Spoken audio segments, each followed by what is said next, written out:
But welcome to another meetup. Let's get straight into it, right? We've got the links that we're all familiar with. I'll leave them there for your benefit. That wandering keyboard's a bit annoying. And the sponsor page as well, we leave that there. Tonight, I'm going to give the news roundup and a little bit of a really quick demo on Web Serial. Damien, I think you're going to talk about 1.15, the new release of the new hotness of MicroPython, and the changes leading up to it. Yeah. Cool. I've already buried the lead there, but so yeah, Damien will talk about that. I'll skip over this. But some of the cool things are that we've got ESP32 S2 support, preliminary support for that. That came along with some CMake stuff, which you'll go into detail, so I'm just going to skip over this. We've been talking for a long time now about the Google Season of Docs. We were involved in it last year. Last month I mentioned that we'd applied for it. We found out that we were successful, so we've got another tech writer that Google are going to help fund, pay for some documentation for MicroPython. So this is super exciting for me. I think we got a lot out of it last time with Joanna. We've already had a number of people apply to be tech writers. They're going to be focusing on updating the port documentation, particularly around the RP2, but across the board. Some of our ports have been around for a long time and some of them haven't been documented very well at all. So that's what we're going to get them to focus on. So it's pretty cool. This year is a little bit different to previous years. The way it works is that in the past, Google actually took care of paying for the tech writer directly. Now it's this, we've had to propose a budget, Google pay us, and then we pay the tech writer. So it's a little bit more finagling, but it's a really good initiative by Google. I'm very happy to be part of this. So that's cool. My new hardware. Last month I mentioned that I'd brought this, but I'd forgotten it. So now it's here and it's all flashy and working. You can control it in a number of different ways. You can use white light or primary colors or whatever you like. The reason this is kind of interesting is because these are just NeoPixels or the WS281Bs. And so there's a bunch of documentation online that show you how to hack that and put your own controller on there. So you can kind of just cut the cable, throw MicroPython on there, and away you go. And for $30, I think I paid for that. Pretty cool. My new hardware this month. I think someone's stolen it. Andrew's stolen it. But we've got a couple of these Seed devices. So Seed released the LoRa module. This has got an STM32 as well as an SMTech LoRa module on it in a little package. You can either buy that thing separate on its own, ready to put in your own projects for about 10 US, I think, or you can buy it on a development board in a couple of different forms. And they also, the one I didn't buy was they also have a Grove adapter as well. So they got like one of these little modules sitting on the end of a Grove connector. Thanks, Sandra. Which kind of leads into the next segment, which is the porting effort. So we're trying to get MicroPython running on this guy. Damien's already done the first cut of making this work with the STM32WL, which is what that module is based on. So it shouldn't be much more than a hop, skip, and a jump to get it running on these Seed devices.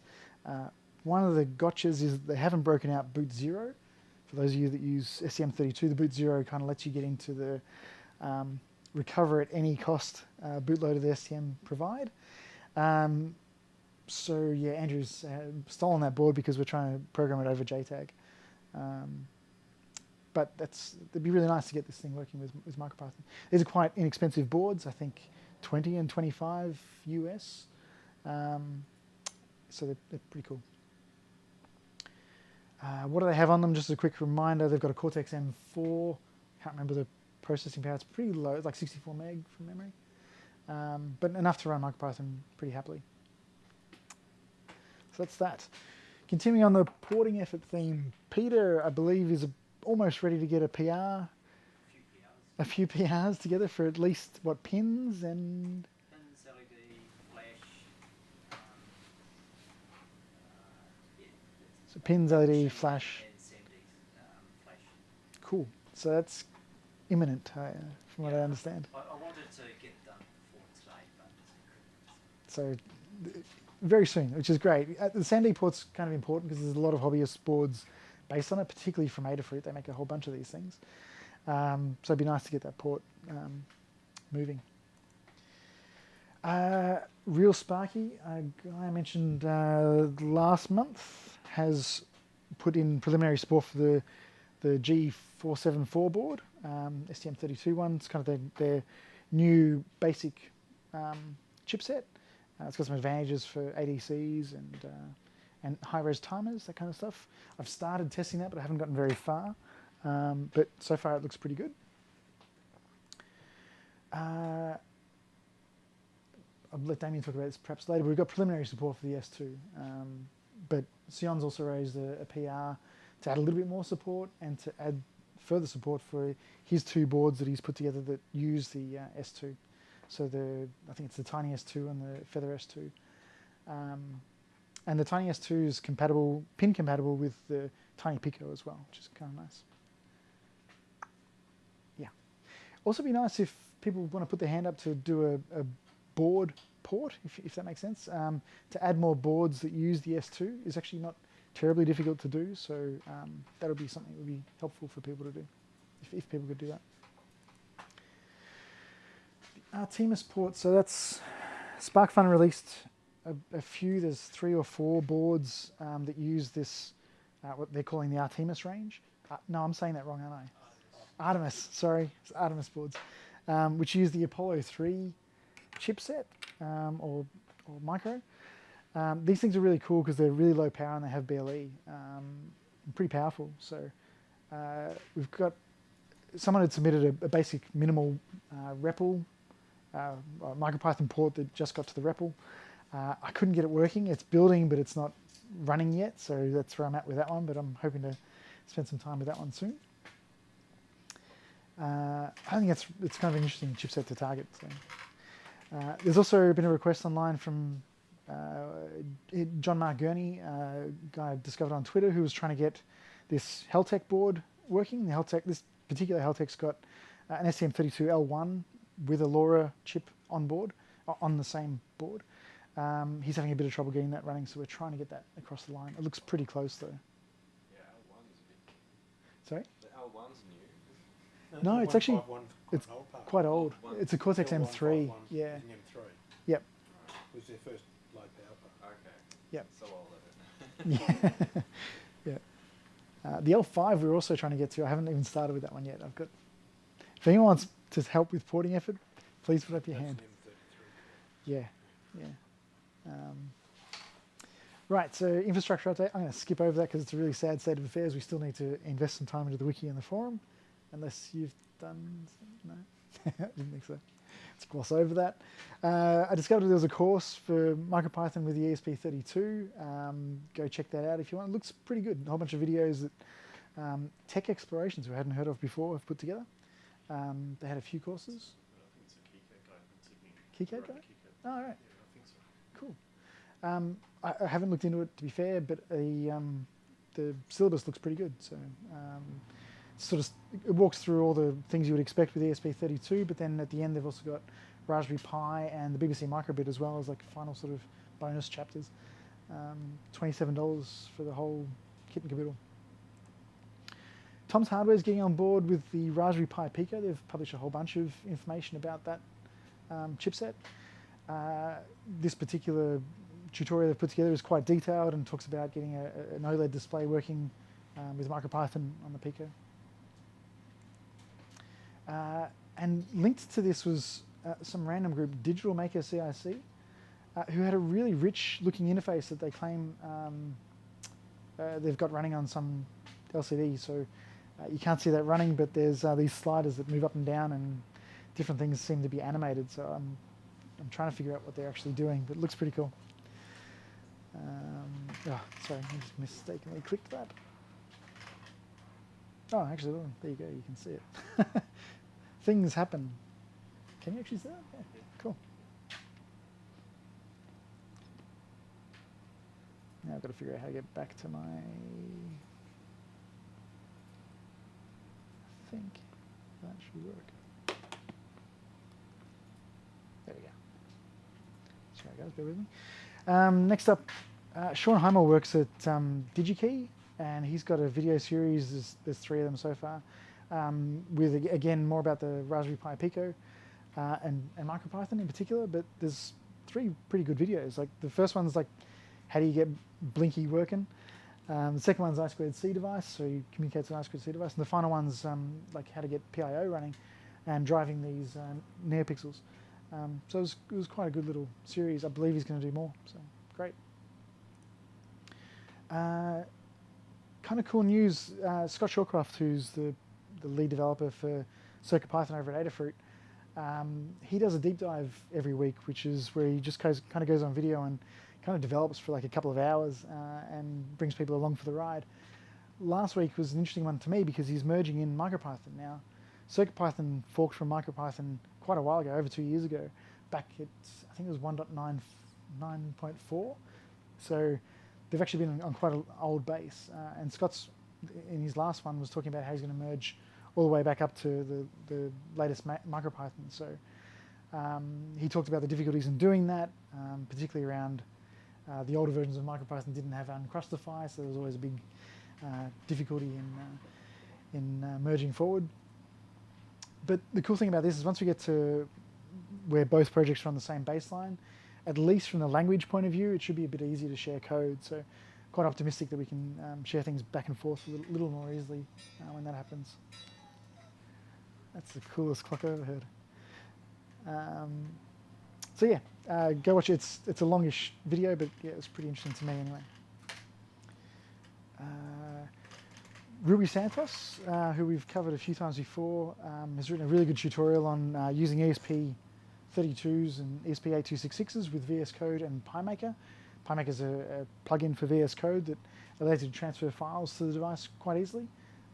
It's a really detailed and well-written tutorial, as Ruby always does. So that's great. I prefer using NPR, but I'm discussing with him about how we can perhaps get that documented as well, which would be nice. Found another tutorial on. I found a few tutorials on using the internal temperature sensor of the Raspberry Pi Pico. This one looked pretty neat. Really great for a beginner to get moving, because you can just pull temperature out of the Pico. And more Pico stuff. Is a glut of Pico news that's online at the moment. But there's a new book by Elektor. I can't remember how much €34 translates to, but lots probably. But apparently there's 50 projects that are detailed in there, so it's all with MicroPython and Raspberry Pi Pico. I've started running out of more detail on these slides, but the NRF Feather, which is the brand spanking new Nordic chipset, which has all the cellular stuff on it. I can't remember the gentleman who's built this, but one of the problems with it was that shipping was very expensive, and so the board, which was already quite expensive, once you added shipping to Australia, was exorbitant. Now with DigiKey stocking this, we can get that for no shipping. Basically, it's a free shipping part. So if anyone's interested in that particular chipset, I reckon that's a really good introduction to it. Yeah. Yeah. There's some other things here which I won't go into. I don't have time to talk about them. M5 Stack. They've been releasing new parts for their core modules. They've also been releasing a couple of videos. I'll add the links after the talk. Which brings me to the web serial demo, which I'll do here. So Nick last month talked about web USB. Web serials kind of evolved out of that. It's an effort from, at the moment it's only available in Google Chrome. It's a bit simpler than the web USB, which has the whole USB stack that it needs to worry about when you're connecting through the browser. In this case, it's just serial support, unsurprisingly. And what happens in the JavaScript space, there's a whole bunch of classes and methods that you can use to access the serial port. But what it means, I've got a PyBoard D here. I don't know if I'm on the screen or not, but we'll see how we go. There's a flag that you need to set in Chrome to allow these features. Once you've done that, you then have access to the serial device in Chrome. So I'll flick across to Chrome. You're good there? You mean like a JavaScript flag, or you mean like when you launch Chrome? When you run Chrome, you can go to the URL Chrome flags, Settings, and so it's like this special settings. It's kind of like the what's the Firefox one called? There's a whole bunch of the about flags or about config in Firefox. So there's a whole bunch of things that Chrome typically disable by default that you can turn on. Does someone want to grab the pizzas because I think they've arrived? Thanks. So that's the option there, the experimental web platform features. And there's actually now already, like there's quite a few of these web-based serial terminals now, and this is just an example of one of them. So you can see I've just gone to random URL on the web, and this is running in the browser. And if I hit connect, it will show me all of the different ports that are on my device. That's the one that happens to be the one I want to connect to for the PyBoard D. And with a bit of luck, it actually runs something at startup, so I'm just Control-C to interrupt that. And now we've got, this is much like any other terminal connection, but it's running in the browser and has tab completion and everything you'd expect. That's pretty cool, especially for beginners, because it gives you access to a REPL without having to worry about installing anything. So. I mean, I understood with USB you could still do the same thing though. You can. Because with USB you just have to implement in JavaScript the VCP based end. That's right. Host, right? Yep. So in this case, you've kind of got like read line, and you've got send text and whatever the methods are to do. So the browser itself is implementing the VCP driver. That must be, yeah. It's providing you JavaScript objects to do that. I'm not sure of the implementation, but I presume that they're implementing it internally. I believe I looked into it, and I think it's just going to your OS serial port driver, so it's okay. literally connecting to the COM port in Windows. Right. So you could use like a Bluetooth COM port if you had one of I'd say those. so. Okay. I don't Interesting. think it's going to USB. I think So it's it just doesn't going know to anything serial. about USB. Okay. Any speed checks? It's kind of Any what's that? speed, baud rate checks, like you know. The checks. What sort of baud rate can it handle? Do you think? 115.200 is the only one this one supports, though. but With that board, the serial port setting doesn't matter. Right. The speed doesn't matter. yeah. Yeah. That list of serial ports that you've just brought up there, Yep. that looks like the default sort of Windows COM port. I've done this on Windows as well, and it's the same thing. It's just they must query the device Saying names. about it just being using the Windows Yeah, that's serial true. port Yeah, it makes sense. API. Yep. It's probably that. Yeah. And this is on Linux, obviously, but Oh, it's yeah, it's the same. It's pretty neat. Firefox at the moment have said that they're not going to do this, but there is a lot of pressure to do so, and it's more likely to get in, I think, than the Web USB stuff, which they've also said they're not going to do. Web USB has a few more security issues that they're significantly concerned about, but I think it's got a chance of getting in on Firefox as well. Do you know what's driving this? Yes.